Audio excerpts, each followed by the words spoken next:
খুব সুন্দর হয়েছে। খান খান, এই দিলে পিঠেগুলো খান, আপনার জন্য আমি নিজে রাতে বানিয়েছি। তুমিও খাও। না না স্যার, আমি খেয়েছি। একটা কথা জিজ্ঞেস করবো স্যার? হ্যাঁ করো। আপনি কি কোনোদিন কাউকে ভালোবেসেছিলেন? হ্যাঁ কাকে? ছিল একজন। ও ছিল, এখন কেউ নাই তো? না। I love you. এসব তুমি কি বলছো? হ্যাঁ, আমি আপনাকে অনেক ভালোবাসি, কিন্তু সাহস করে বলতে পারিনি। Do you love me? এটা কিভাবে সম্ভব? কেন সম্ভব না? আমি একজন কনস্টেবল বলে। না না, তার জন্য না। তাহলে কি আমি দেখতে খারাপ? আমাকে কি আপনার পছন্দ হয় না? না না, তেমন কিছু না, তুমি অনেক সুন্দর দেখতে। তাহলে আপনি আমাকে ভালোবাসবেন না কেন? আপনি কি চান আমি আপনার জন্য গলায় দড়ি দিয়ে মরি? চুপ, একদম চুপ। তুমি মরে গেলে আমি কাকালি বাজবো। মানে? I love you too. সত্যি? তুই না? কখন থেকে ফোন বাজে, ফোনটা তুলতে পারছি না। আমার ফোন বাজলো তো তোমার কি? ভালো একটা স্বপ্ন দেখছিল, স্বপ্নটাই ভেঙে দিল। ফোনটা কে করছে দেখ, সারাদিন শুধু পড়ে পড়ে ঘুমাবি। হ্যালো, আমি এক্ষুনি আসছি।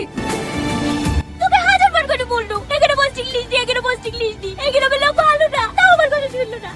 আরে কিছু হয়নি, তুই ফাইল ফাইলতে টেনশন করছো মা। না কিছু হয়নি, তোকে এই থানায় থাকতে হবে না। তুই আমাকে কথা দে, আর সাহেবকে বলে অন্য থানায় বদলি করে নিবি। না না মা, আমার সাথে যে বেইমানি ও করেছে তার প্রতিশোধ না নেওয়া পর্যন্ত আমি এখান থেকে যাবো না। কাকিমা, ডাক্তারবাবু আপনাকে কেবিনে দেখা করতে বললেন। আপনি যেখানে যান সব জায়গায় আমাকে নিয়ে যান। যাওয়ার আগে একবার কল করতে পারেননি? কেমন আছো? কি ব্যাপার, তুমি বেঁচে আছি না মরে গেছি দেখতে এসছো? এসব তুমি কি বলছো? আমি ঠিকই বলছি। ভাইয়ের কথা মতন বাগানে ডেকে নিয়ে গেলা, ভাইয়ের গুন্ডা দিয়ে খুন করার চেষ্টা করলে, সবই ঠিক ছিল। কোথা থেকে পুলিশ এসে সব গন্ডগোল করে দিল, তাই না? ওটা আমারই কাজ। হ্যালো সমাজ, আমি সামনে বাগানে যাচ্ছি, ওখানে একটা মেয়ে সমস্যায় পড়েছে, তো তাড়াতাড়ি ব্যাকআপ পাঠাও। তুমি আমাকে ভুল বুঝছো। আমি তোমাকে মারার চেষ্টা করবো কিন্তু আমি তো তোমাকে ভালোবাসি। চুপ, তোর মতো মেয়ের মুখে ভালোবাসি কথাটা মানায় না। তুমি বারবার আমাকে ভুল বুঝছো। আমি কি করলে তুমি বিশ্বাস করবে বলো তো? ওরা আমার ভাইয়ের লোক ছিল না, ওরা বিরোধী পার্টির রিয়াজের লোক ছিল।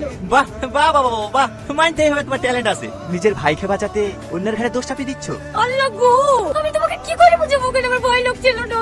আমি ওদেরকে নিজের চোখে দেখেছি। তোর ভাইকে যতই বাঁচানোর চেষ্টা কর, ওকে আর বাঁচাতে পারবি না। আগামী 24 ঘন্টার মধ্যে ওকে অ্যারেস্ট করে দেখাবো, পারলে তুই আটকে নিস। শুধু ভাইকে অ্যারেস্ট করবা কেন? আমাকেও করো। তোমার হাতে এখন অনেক ক্ষমতা না, তুমি যা খুশি তাই করতে পারবা। সিকিউরিটি। আরে আপনি চিল্লাচ্ছেন কেন? ডাক্তারের নাম আপনাকে জোরে কথা বলতে বারণ করেছে। Security, security. হ্যাঁ ম্যাম বলেন। একেবারে বের করে দাও। চলেন চলেন। ও, আমার কথাটা আরে চলেন শোনো, টনি। চলেন, চলেন। আরে। Please, Tony. সাব্বাস রাজু সাব্বাস, এতদিন আমার বুকের আগুনটা নিবলো, আমাকে চোর মারা।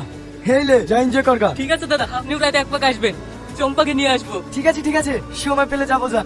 আর শোন, ওকে মারার সময় তোদেরকে কেউ চিনতে পারেনি তো? চিনতে পারা বলতে গেলে সেভাবে কেউ চিনতে পারেনি। ওই পালিয়ে আসার সময় নতুন মুখের কাপড়টা একটু খুলে গেছিল, তখনই মনে হয় প্রধানের বোন একটু দেখে ফেলিছে।